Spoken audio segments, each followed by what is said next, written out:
You're listening to the Options Insider Radio Network. For more quality options programs, visit www.theoptionsinsider.com or search for Options Insider Radio Network in your podcast provider of choice. Listeners can also access all of our programming through our mobile app, available in iTunes and on Google Play. Don't forget to follow along with your favorite programs and submit your own questions for the hosts at twitter.com/options, facebook.com/theoptionsinsider, or via questions at theoptionsinsider.com. And now, it's time for the show that breaks down the options market, from unusual activity alerts to market analysis, strategy overviews, listener questions, and much more. If it involves puts and calls, then our all-star panel will break it down. It's time to hit the option block with your host, Mark Longo from the Options Insider Media Group, and co-hosts Uncle Mike Tosaw from RCM Asset Management, Andrew the Rock Lobster Giovinazzi from OptionPit.com, and Mark the Greasy Meatball Sebastian from OptionPit.com. And now, get ready to hit the option block. And hello, everybody, and welcome to the Option Block, your bi-weekly dose of option wit and wisdom. It is I, the Rock Lobster, Andrew Giovinazzi of OptionPit.com, taking over the, let's just call it the hosting role, the toasting hosting role, or the hosting toasting role for Mark Longo, who was out at the OIC conference, rubbing elbows with all of the bigwigs. And actually, and with me today, I do have just a special guest.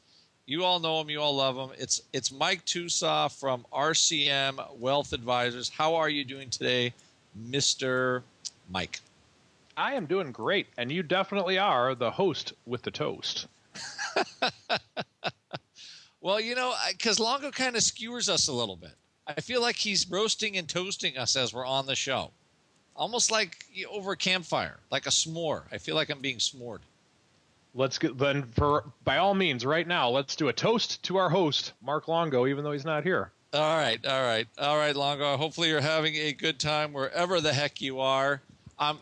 Since he's gone, it must be a sunny place, right? Because that's all he goes to. Where all these options business meetings happen to be across the globe and across the country. Always in a warm place. Absolutely. And, well, if you want your options, you came to the right place, because this here is the Option Block, probably one of the original option podcast shows. And we're into it like 500 and something shows now, right? That's a lot of shows. It is a lot of shows. Also, if you want more option goodness, surf on over to theoptionsinsider.com, where we have, 14 other shows, something like that. All kinds of goodies for your listening pleasure. And the price is right. It is free. Just download the podcast and on you go. And since Tosaw's ready and I'm ready, I think it's time to dive into the trading block. It's time to break down the latest topics, trades, and trends in the world of options. It's time for the Trading Block. All right, everybody, and welcome to the Trading Block. This is the portion of the show where we just talk about what's lighting up our screens today, what's going on, and what happened to the bust that was volatility last week. Oh my gosh, Mr. Tosaw, they smack-daddied this market pretty good. What happened today? I think it's kind of a slippery market. And the reason I say slippery is that I'm just kind of looking at this, and I think oil is one of the main drivers of this today. The slippery stuff's up $1.64. I'm just looking at XLE. XLE is up 1.7% on the day. Of course, that's the energy ETF. And the market itself is up about 1%. So I really believe that one of the drivers of the marketplace today is the slippery stuff. I can't disagree. I think even I read that Goldman came out saying there's not enough oil. Production has gotten crushed so hard so fast that they're saying there's a shortage, or potential shortage of oil in the short term, which I find amazing. I thought we had so much we couldn't store it anymore, and now everybody stopped producing it. I don't know. I'm confused, Mike. Help me out if you can. I think it's confusing as myself. The only thing that I keep saying in this market when the oil space is buy some XLE and sit on it for 5 years. I think you'd have a hard time going wrong to do that. That's all I can say. Well, I don't disagree with you. It's just there's, not a bunch more, but I'd say a handful of energy producers just declared bankruptcy. They're going to restructure. And, the bondholders will grab assets and something like that. So, these things are happening in the oil space that I think the market was panicking about let's say 2 months ago, maybe in January. Oh, there's going to be $1 trillion worth of debt coming due. And you go through bankruptcy, you restructure, and all the equity holders get smoked, which is what happened in the financial crisis. And then the bondholders restructure and things kind of move along their merry way. So I guess there's a little bit more demand for oil than everybody thought. And here but I definitely agree. I think the market, it loves, I think it's really going to love oil at like 55 or 60 bucks a barrel again, if it gets that high. And I guess the simple fact is the market adjusted for the oil price relatively fast. I guess we're in year 2 of sort of this oil slide, right? So maybe a year and a half at least of it. And, I don't think the S&P 500 has been able to make it back up near its highs for a while, not till last summer. So it's been, 9-10 months or something like that. And what I did see today is a pretty big drop in volatility. We had a little volatility last week, but now VIX is back below 15. Really couldn't hang above the 16 handle for very long. All that future premium is still real pricey. So, VIX future premium. So I am surprised that the volatility sold off so fast today with the FOMC meeting coming out on Wednesday. And Mike, if you put on your prognostication hat, what do you think the Fed's going to do on Wednesday? I'm going to put on my football coaching hat. Punt team out on the field. Give me the punt team. I think they're going to punt again. I think they're going to do nothing again. That is my prediction for Wednesday. I think so. And I think the fact that some of the vol products are down 9% today. UVXY is down 9%. VXX is down 4.5%. The TLT is down almost 1%.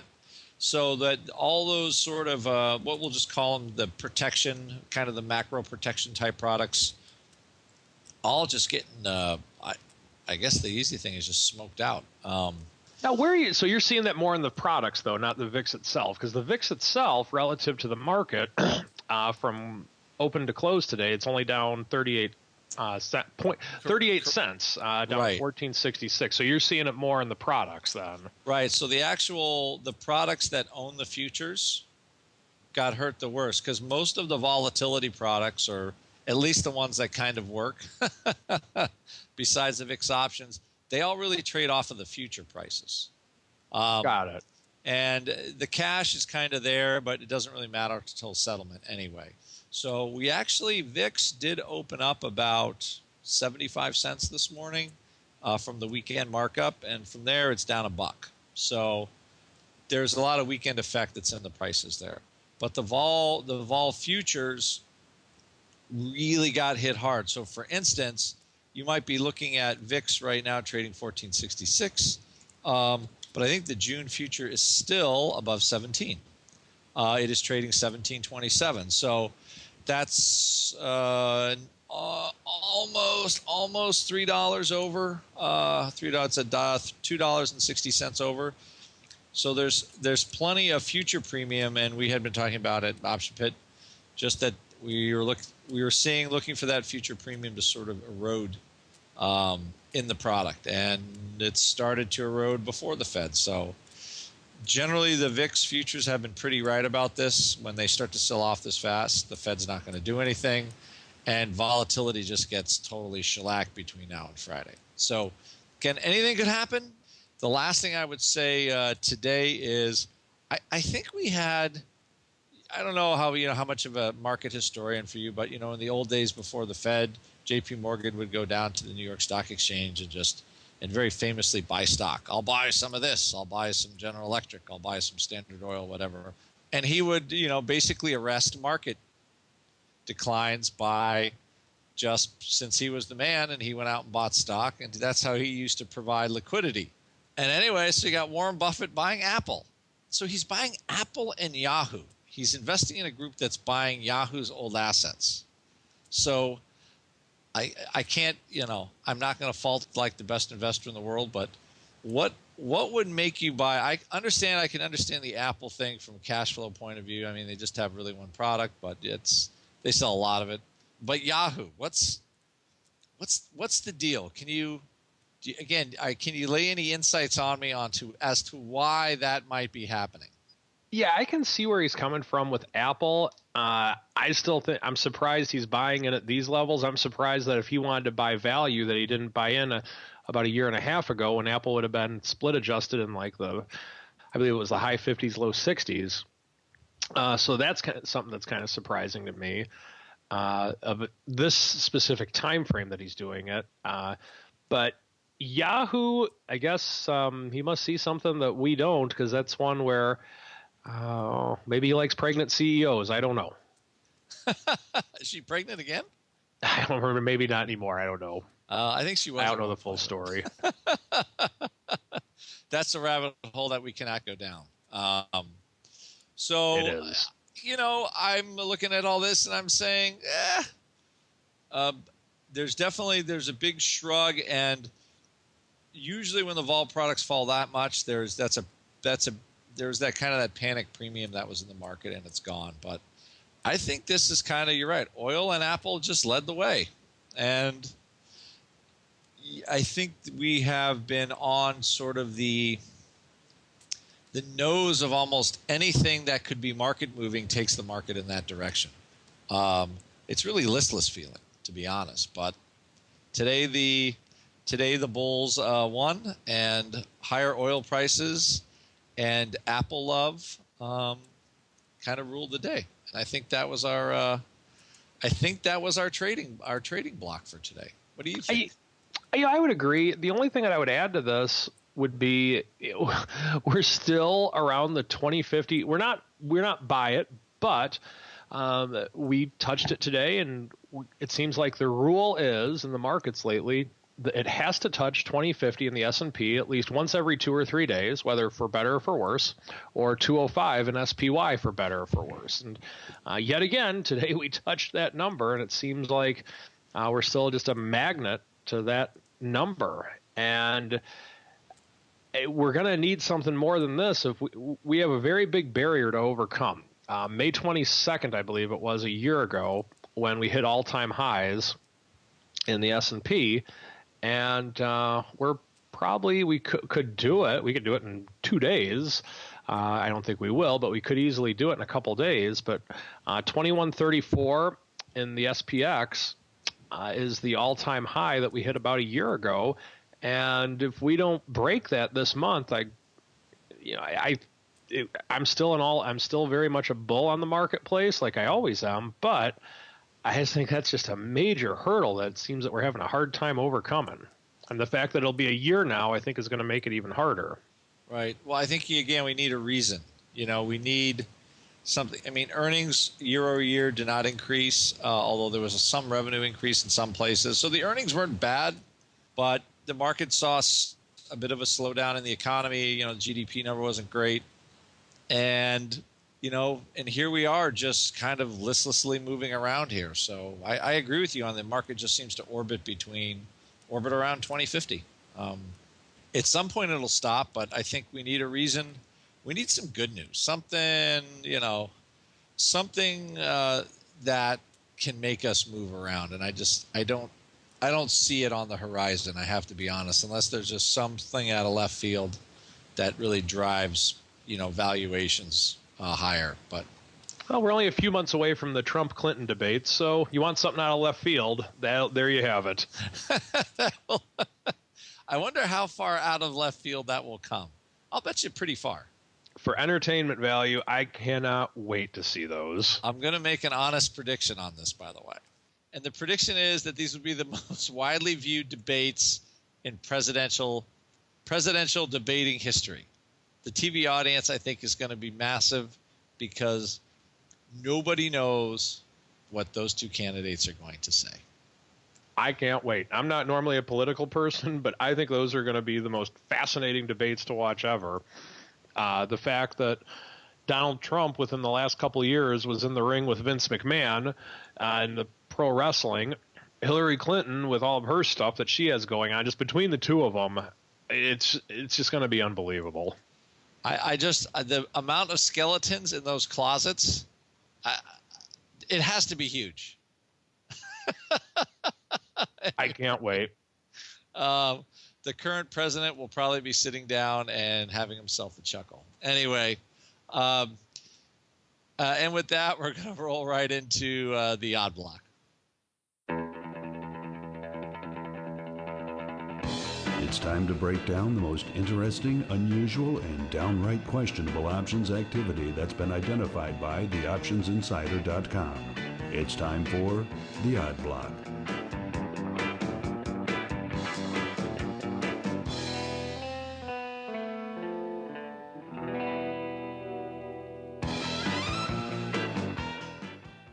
And welcome everybody to the odd block. This is my favorite part of the show because I do a lot of the searching around for all of this information, where we put on our sleuthy hats and we dig into the seedy underbelly of the market and find out what the large paper is doing.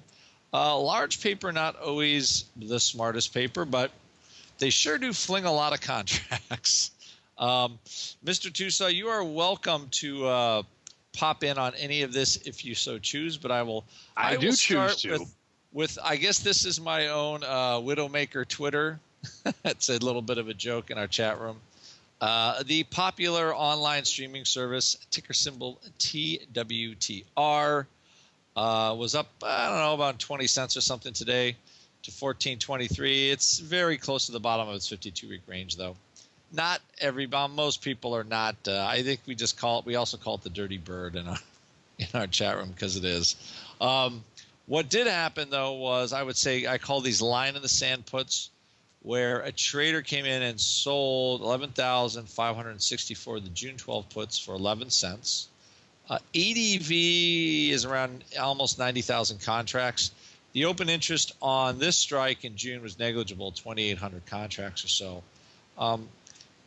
And the trade went up on the Amex, and I saw the volume printing around 30,000 contracts total. Basically, from the opening, there were sellers at 12 cents, and they sold until they had 30,000 contracts sold. So somebody wants 3 million shares of Twitter. And I think at that price, it might be a bargain, and I think somebody else does too. I always call these line in the sand puts because it feels like the trader is just drawing a line in the sand and deciding, hey, I'm going to buy stock at $12 and I'll buy 3 million shares worth of them. Not, I'm going to make myself a whopping 0.5% or 0.75% for my time on my all-in money. Right around maybe close to 1 after commissions. So I looked at that implied volatility in Twitter because, again, anything interests me that could be a bounce in this thing. But, it's been happening and then just totally not happening. It's a total turkey of a stock, at least for right now. I thought this was interesting, Mike, and I'll tell you why. It's not just to sell those puts, but actually I think they're so cheap you could actually buy those puts and buy stock on a pretty leverage ratio, like 10 puts to 100 shares of stock. That was my idea, and I was kind of mulling it around in my head today, but the stock started to lift a little bit. So I didn't do anything, but I thought that could be an interesting, because if Twitter continues to sort of decline and fall apart, maybe get to the 12 handle, You could be massively short there on that ratio, and it could work out. However, on the other hand, if Twitter is even up $1, you would pay for all 10 puts. So it doesn't take a lot of underlying movement to pay for what I would just call a leverage strangle position. So anyway, I don't know what your thoughts are. I like using put leverage when the volatility is low, because that gives me a shot to either sell the puts or buy some stock if the thing falls apart. So that was the first trade that kind of came to mind today when I was looking at unusual activity. Any thoughts you have on Twitter besides the fact that I'm sure you tweet something out like 20, 30 times a day? Can't say that I'm very big on Twitter. I do have a Twitter account with which I don't think I've ever used, quite honestly, but that's pretty much it. So I like this. I like the idea of doing, as you refer to, as a line in the sand put. That's one of those trades. It's really not a very exciting trade, but it's kind of like a limit order on steroids type of a trade. And that if you're fine owning it at that level, hey, that's fine. But if it doesn't go down there for you, well, you get something to do. You get to do something with your money anyway. So in terms of like the ratio strangle with which you speak of, I do really like that trade. It's kind of one where the fact that if it has low volatility, what really makes that gives you your bang for the buck. If you believe it's low volatility, then should the market go lower, should the stock go lower, then vol increases. You sell a few of those puts, you're pretty much, you then have a free trade if it works out well enough for you in the right time. So a lot of times we have, as our host, with whom we toasted earlier, degenerate premium sellers on our listening audience. But this is what Andrew just mentioned, folks, can be a case for doing some buying at times. For degenerate premium buying. Yes. And by the way, do you notice without that longo here, there's been no umbrage so far? I have noticed that, besides the umbrage we took upon him early in the show. But that's because he's at the OIC, rubbing elbows with all the hoity-toities in the option industry. That's okay, though. You and I, we're going to get over it. We're going to get over it. All right. Moving on to another trade, XLB. This is the Material Select Spider. XLB was up 58 cents today to 46.53. It is near the middle of the 52-week range. What I did see was a huge block of the May 46 puts going up for 32 cents. The ADV in this one is around 7,700 contracts per day. The open interest on this particular strike was around 14,000. So what it did look like was a close, and when I dug a little deeper, it looked like somebody traded like the 46-45 ratio put spread. It was like almost 1/3, or they tried to take in a little bit of a credit, and the May 45 puts look toast. It looks like they closed those out, and this is the last part of the trade where they closed out the May 46 puts. It looks like they were long these. They didn't get the sell-off that they wanted, so it looks like they closed them out as well. So I think the trade was successful. It was kind of hard to check out all the pricing, but it looked at the beginning like it was a pretty aggressive, let's say it was almost like a 1/2 ratio, 1/2.5.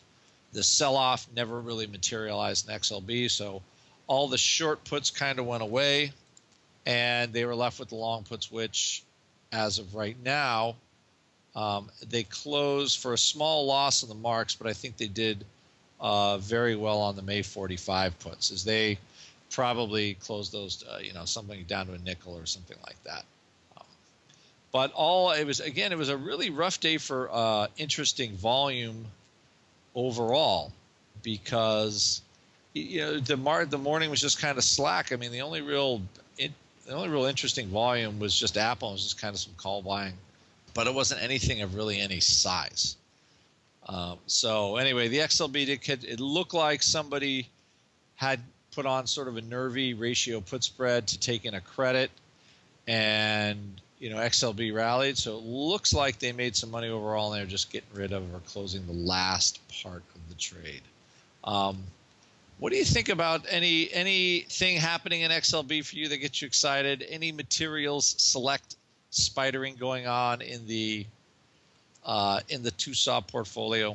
I've traded a lot of XLB in my day, but at this point it is not. The only sector that really excites me at this point would be the energy sector. I think if there's going to be one sector that leads the market higher, I think that will. Technology, which XLK would be the ETF. If you wanted to have a technology sector ETF, would be the one to look at there. But that's only just because technology is such a wild card. At this point, I think my number one draft pick, so to speak, of S&P sectors is definitely energy. Oh, there you go. And one thing that has been moving is the semiconductors have been.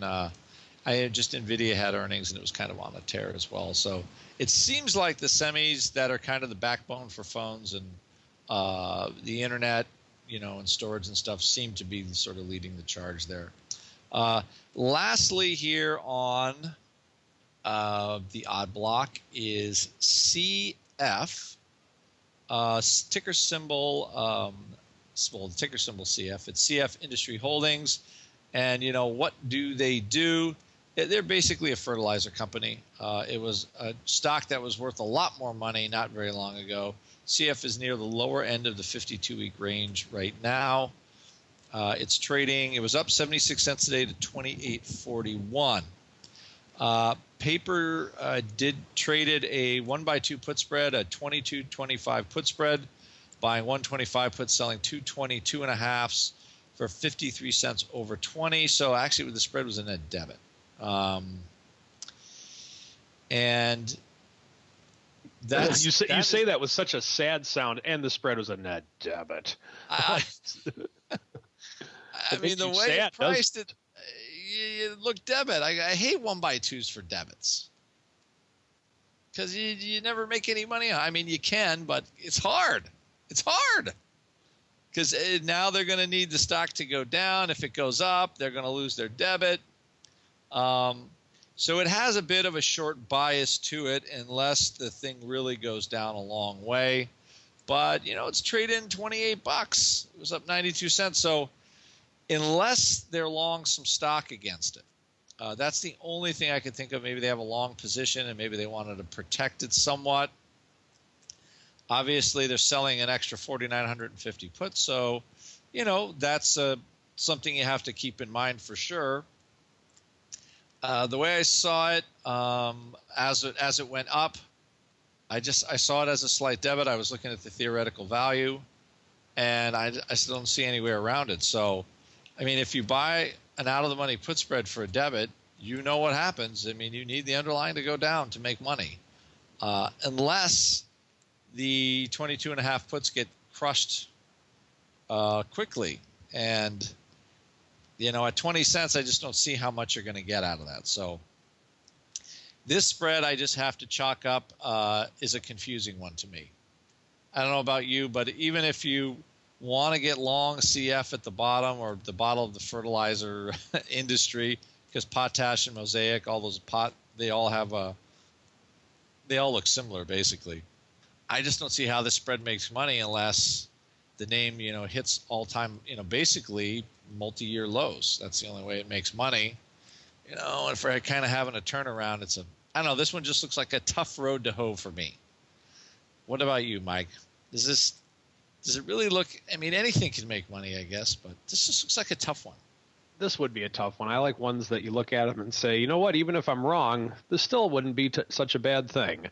And you're right. Whenever you do have a debit on a ratio spread, that does make it pretty tough. And, there could be other parts of the trade. You never know in terms of some long or short stock.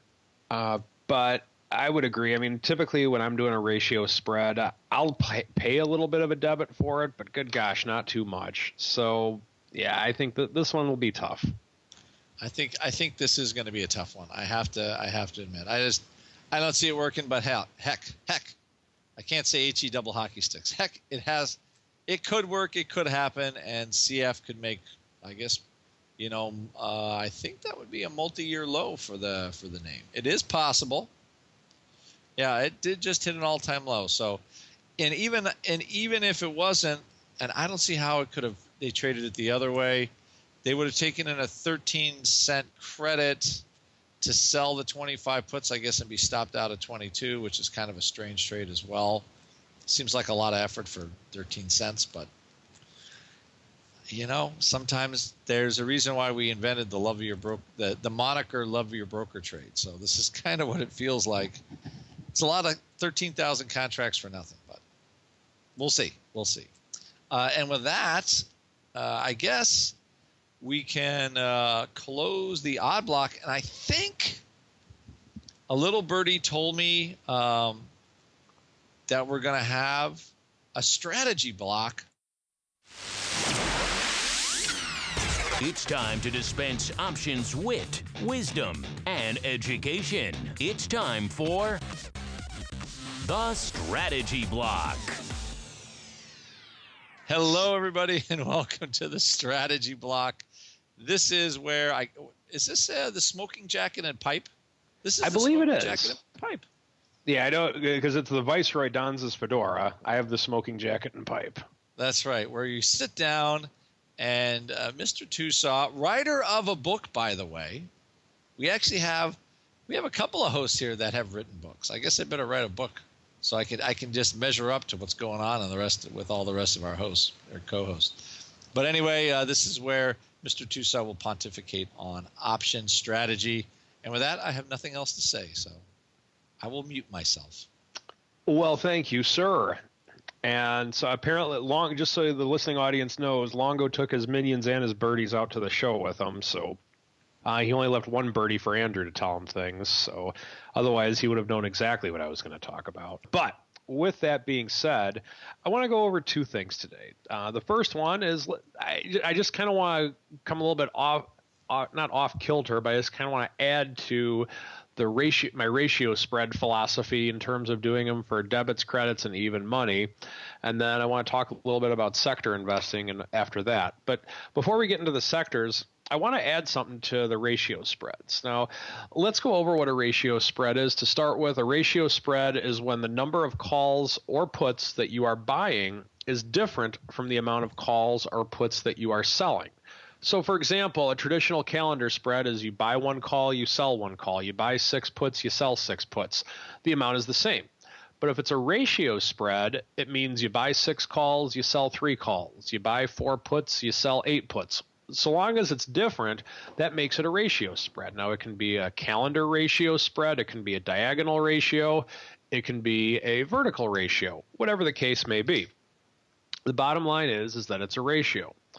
Now, what I want to go over is whenever it's called a ratio front spread, meaning a front spread means you're selling more than you're buying.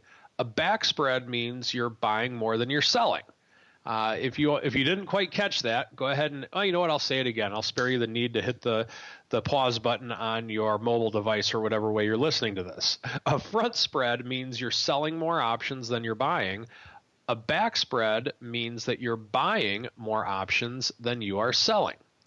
Now, a lot of times on this show, it seems we go over what comes out to be a front spread, a 1x2 front spread, meaning you're buying 1 call, selling 2 calls, or you are buying 10 calls, selling 20 calls. Whatever the ratio comes out to, it's still 1x2. So let's just talk about a 1x2 front spread, meaning you buy 1 call, you sell 2 calls. Now, one of them, if you don't own stock along with that, you will technically be naked a call. And I want to go over why you would do a front spread, or the concept as to why you would do it. Generally, you believe that the premium that you're collecting on the short option is so good that you're willing to sell more of it. Or the premium that you're paying on the long option is so bad that you only want to buy 1 instead of 2. That's the bottom line as to what it comes down to when doing a front spread. Now, with that being said, Andrew has a rule that he never likes to do a front spread for a debit. And I'd say I probably 95% agree with that, just because of the fact that I will do it for a debit every now and then if I really feel it works out for me. I'm of the school of thought to where I like to have them around even money typically. And when I say and I've done them for even money, I've done them for debits, I've done them for credits. The reason that I like them around the even money level is that if it's too much of a credit, then a lot of times it's something that there's too much volatility in the underlying for my taste, and it wouldn't work for me. If there is way too much of a debit, then quite honestly, what's the point? You might as well just buy a vertical call spread or a vertical put spread, and then play the movement of play the delta. So for me, the sweet spot when I'm doing a ratio spread, I like them at even money personally. And if it's not at even money, then usually I won't do it. And for the most part, I won't pay more than maybe a nickel to maybe a quarter for a debit. I don't even know if I've ever paid more than that, quite frankly. And for a credit, usually I won't get more than that. So I like them right around even money. Now, there are exceptions for me for when I really feel that it's such a good deal to set up this ratio spread. The heck, I want this credit and I want this ratio spread. If that's the case, then I'll do it. But I would say that maybe 5% of all the ratio spreads I've done my entire trading life have been that scenario. So bottom line for me, I like having even money whenever I'm doing a ratio spread. And a lot of times when I do ratio spreads, it is combined with stock. So I'll own 100 shares of stock, let's say, buy one call option and then sell two call options. So that way I'm not naked. The other way with which I would do it would be kind of the reverse of that, is that I would sell two put options, but buy one put option. And by doing that, I'll have the money set aside to make it a cash secured put, but also with the premium that I collected from that one cash secured put, I would be buying a put spread. So that's typically how I like to use them. Now, with that, I want to go over sector investing and how it can work, how it can help you, and some things to look at. When I first started my trading, I was, many years ago, close to like 13, 14 years ago. And the methodology for basically how I learned options, I was playing professional football at the time, and I was going through a stage of life with which I was getting cut by various professional football teams. And so my job was to make money while I was getting cut by teams and waiting for a phone call, was a substitute teacher. Now, during that time frame, for those of you who have ever been a substitute teacher, you know that you either have to be a royal jerk to the kids or you're going to get walked on. That's just a fact of life. So I was about 310 pounds at the time. And so what I would do is I would stand up in front of the class. I would basically say, "You will be quiet. You will not do anything. We are going to do this assignment silently, alone, without talking." And then everyone would just look at me with fear in their eyes, and I'd have about 55 minutes of silence every class period. And during that time, that's when I did a lot of my trade. I learned a lot about trading the hard way.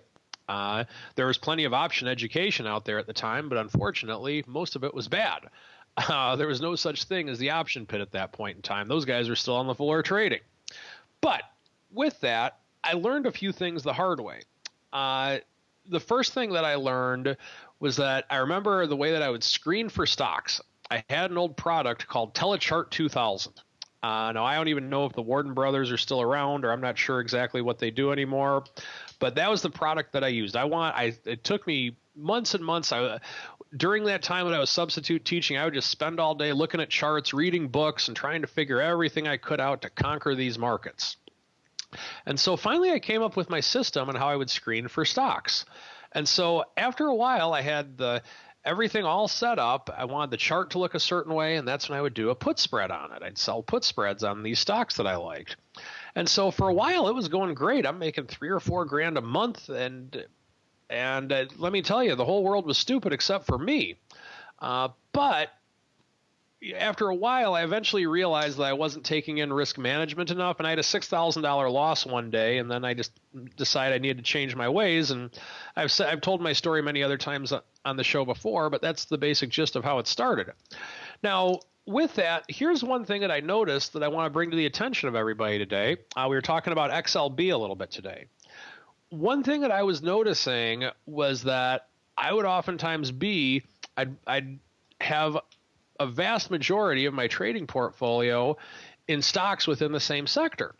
So after a while, I'm looking at this, and one of the lessons that I learned from that was that, well, the reason all these charts are popping up the same is because it's the same sector. And so after a while, what I eventually realized was that I didn't need to do that. And to take a lot of time out of my research, what I started doing was just trading sectors. And this is something I still follow to this day. And if anything, I probably just trade the market now. I don't really do a lot even with the individual sectors like I used to, but I still do at times. You can look at the XLs, XLB, XLE, XLF, XLK, and all the there's 9 XL sector stocks or sector ETFs with which you can trade. And that's a way with which to where if you are a conservative option trader and you're hoping that something does not have a lot of movement, that's a road you may want to consider. Now, if you want to be a little bit more opportunistic, seeing if you're looking for activity, if you're looking for things that are more specific to different trades, then you pretty much have to go the individual stock route. But if you don't want to go that route, another route to go is to simply invest in sectors in some way, shape, or form and determine which sector you think is cold, which sector you think is hot, and make your decisions accordingly. So for today, what I wanted to go over was number 1, ratio spreads and my thoughts on them. And number 2, give sector investing a look. If you feel that you're looking at charts all day and all night, and all of a sudden you're looking at your stock account and you realize that you have 150 different stock positions in there and just too much of a burden for you, consider just getting away from stocks and looking to do something in the sectors. They're very liquid options, and it's something with which I would definitely consider. And that is the strategy block for today, in mid-May. Wow, that was a great strategy block. Hopefully, everybody took it to heart. What do you think? I hope so. Well, we'll see. And with that, we will close the strategy block. And I believe we have some sort of listener question coming. It's time to take your seat on the All-Star panel as we read your emails, tweets, Facebook messages, website comments, and much more. It's time for the Mail Block. And hello, everybody. Welcome to viewer mail, or this is, I guess, listener questions. What do we have? Twitter and Tumblr and all the social media stuff that I never pay any attention to. However, the Option Insider Radio Network does, and they love all of your notes and comments. Although I do read all my Twitter stuff, I rarely answer anything, or I would probably not get anything done, I guess. So anyway, so here for you, Mike, here's a question. I don't know if you guys covered this last week, but I don't think you did. What was your favorite options trading film? You have choices. It could be Quicksilver, and I have a story about the Quicksilver. It could be Rogue Trader, Trading Places, or as a off-the-cuff one, 9.5 Weeks, because Mickey Rourke was an arbitrageur. Of those 4, what is your favorite? You know, we had this discussion on the show last week. It's really, I think all 4 of those are kind of a stretch to call them option trading movies. Trading Places, I would consider it's obviously a futures trading movie because they're trading futures, but Trading Places was probably my favorite was definitely my favorite of the 4. But the point that I was making on the show last week is that we need a movie just specifically about option trading. And I think that maybe we just need to just put a camera at the option house, or I'm sorry, at the option pit headquarters all day and just show everybody what you do and just make a movie of it. Actually, I guess here's how the rundown went. Trading Places was the winner at 69%. Rogue Trader 23% and 8% Quicksilver, and of course 9.5 Weeks. That was just one of the viewers offered that up. However, Quicksilver was filmed on the floor of the PCX, and they used real market makers. A lot of guys I know actually were in that movie, and they basically just used all the people on the floor as extras, and a lot of them had speaking parts and stuff like that. So There you go, Kevin Bacon, and you can see that was it dated me by a couple of years. It was in the I guess the mid '80s that they shot that on the PCX floor, and I didn't get there till 1989. So anyway, all the people that were there was funny to watch that movie because they're all skinny and they had hair with color and not gray, which basically nobody looks like anymore since it was 30 years ago. So anyway, that's a slight bit of humor there. I liked it. But it was actually all options, and the best part of the show was actually you cashed in and cashed out every day. Like you went in, they gave you your badge and like a slip, and then you traded and you cashed out at the end of the day. You know, somebody just handed you a check. I mean, it doesn't exactly work like that, but it was let's just say it was a very simplified version of trading options back in the mid '80s. So and it had Kevin Bacon, and it was filmed in San Francisco. So how can you lose with a movie like that? I don't know. From Footloose to option trading, he's a dancing option man. Unbelievable, huh? How versatile that actor is. And I love this question. Have you ever used a frozen concentrated orange juice scene from Trading Places to explain to people what you do? I actually did use that as an example because I live in Maine now. So, but people have seen Trading Places like, what did you used to do? So, do you remember that? I go, that was futures. I traded options, but the floor was kind of similar, but it wasn't New York. It was Chicago and San Francisco. So, how about you? Did you ever? Kind of. When I was working at Options Express many years ago, we had this initiative to try and educate the firm. And there was the people on the trading desk there that they understood options, and the people on the trading side of the business were very good about that because that's what everyone's background was. But like for a lot of people that worked maybe in cashiering or just departments not related to trading, a lot of times they'd have questions. What the heck do we do here anyway? What is our company? What do we do? And so we had this big initiative. I was the director of education, but I was for external education for the clients. So they hired a director of internal education. And so we kind of collaborated on what we wanted to do to help people learn about what our company was and how we could help them understand a little bit more about what we did. And that was an actual scene that the director of internal education used to kind of talk about how futures would work. He talked about the contract expirations. He talked about why the crop report made the market do what it did in that scene, and just why the Dukes got burned because they got the wrong crop report and how that can affect people. And so it was actually a very educational moment in explaining the future side of what we did at Options Express at the time. I love that. You got to love that. That is so good. Oh, Eddie and Dan would have been proud.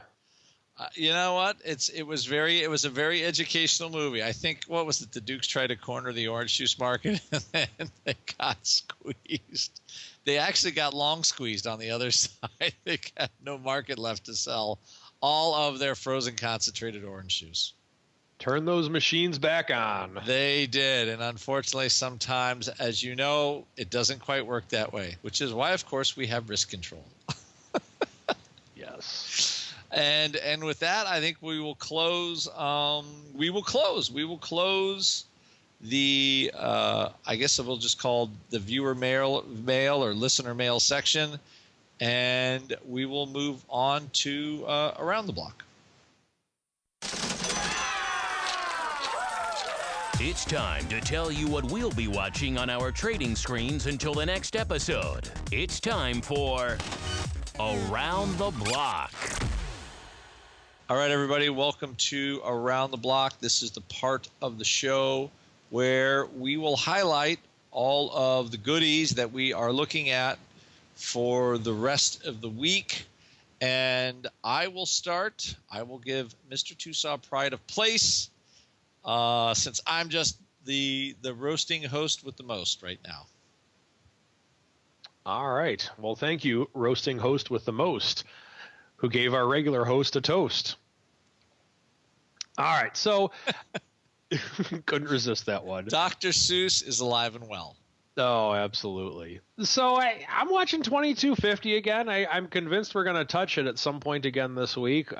Fed meeting or no Fed meeting, it just seems to be like the new law of the market that it's all the market makers in New York before the trades come on during the day. They all say find a way to make 2050 happen on the SPX.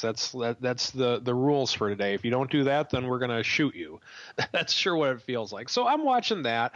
Watching oil, I think that if oil it keeps knocking on the door of 50, it hasn't quite hit it yet, but we're getting closer. That we're just under the 48 level right now, so want to see if oil can break through 50. I think that's can be a pretty key psychological number. GLD, we're still kind of around the 120 level. That one has not been quite as bad, not near as bad as boring, so to speak, as what SPX has been, but it has kind of been lingering around there for a little while. So I'm watching the numbers in addition to the Fed and in addition to any other political rhetoric that might come out. I agree. I get the Fed on Wednesday, and gold has really been stymied. No rate increases, and the gold was really hot on that for a while, and it's looking for some. It seems to be stuck. It's kind of back in the range-bound range. It's just not range-bound in the $1,000 area. It's range-bound in the $1,200 to $1,300 area. So, and I wanted to see if the rally can kind of continue. We had, parts of the market that really aren't contributing, like the financials really are not contributing. Oil is now starting to contribute a little bit. Tech led the way. And, where can we go with, Google it's off its all-time highs. Amazon is near its all-time highs. Microsoft off all-time highs. So Facebook is very close. So the Qs are going to have a hard time really pushing harder, higher anytime soon because most of the big leaders are kind of sort of stuck where they are. But I would be surprised if we really move too far away from that 2050 area as well. I don't see it. I see volatility going lower because everybody's just going to throw their hands up after a while and saying, we're not leaving. We're not crashing. We're not rallying. We're not going anywhere. And, that's the kind of stuff that drives VIX to the 12 handle and makes it stay there for a while. So, and it happened in the mid-90s when, I remember 12 or 13 VIX was a sale at the money when the volatility got that high. You sold it. So we'll see if that happens again. It feels like we're kind of we'll see if the volatility spiral continues. And with that, we are going to close around the block, and we'll see what's happening with you, Mr. Tosaw. What's going on over there at RCM Wealth Advisors? Well, first off, folks, go ahead and buy my book.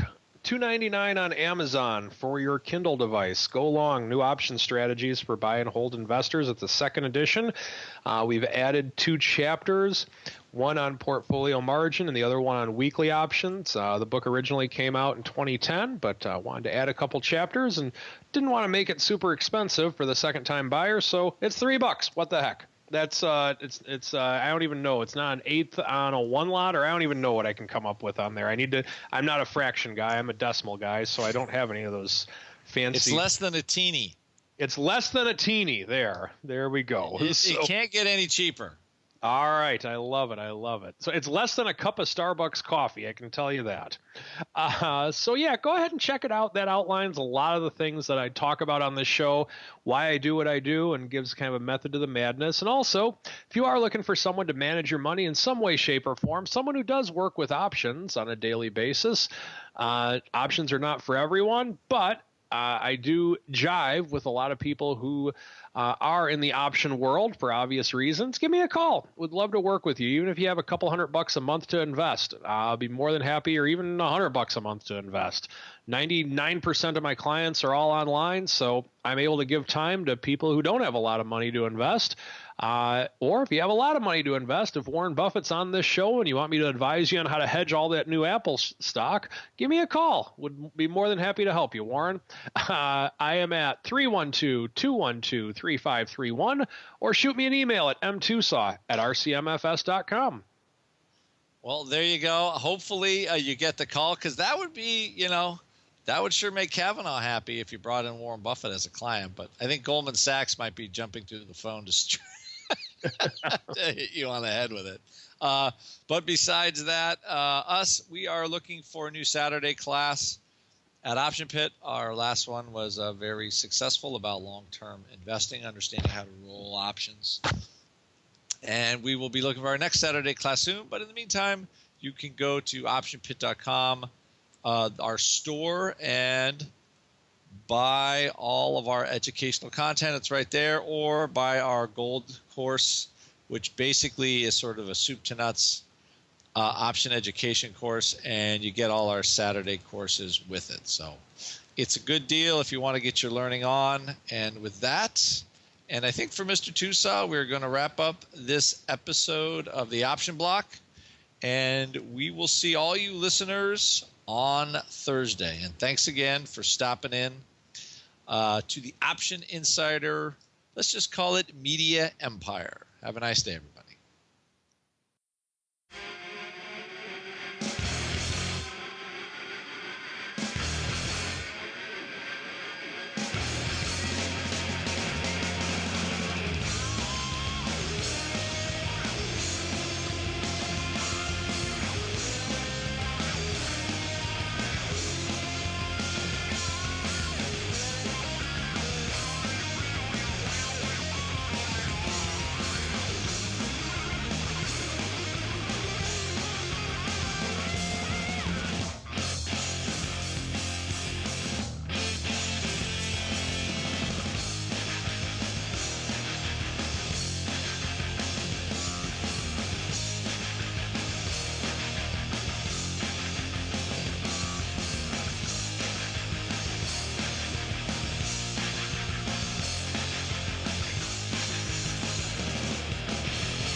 The preceding program was a production of the Options Insider Radio Network. For more quality options programs, visit www.theoptionsinsider.com or search for Options Insider Radio Network in your podcast provider of choice. Listeners can also access all of our programming through our mobile app, available in iTunes and on Google Play.